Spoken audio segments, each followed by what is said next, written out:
যেই ব্যক্তি প্রতিদিন 11 বার বলবে লা হাওলা ওয়ালা কুওয়াতা ইল্লা বিল্লাহিল আলিয়্যিল আযীম, আস্তাগফিরুল্লাহাল্লাযী লা ইলাহা ইল্লা হুয়াল হাইয়ুল কাইয়্যুম ওয়া আতুবু ইলাইহি লা হাওলা ওয়ালা কুওয়াতা ইল্লা বিল্লাহিল আলিয়্যিল আযীম। রাসূল সাল্লাল্লাহু আলাইহি ওয়াসাল্লাম বলেন,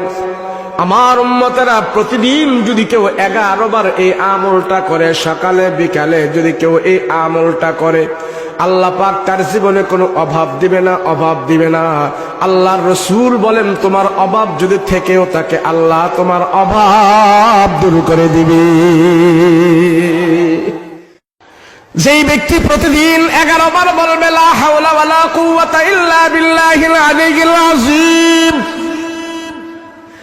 আস্তাগফিরুল্লাহাল্লাযী লা ইলাহা ইল্লা হুয়াল হাইয়ুল কাইয়্যুম ওয়া আতুবু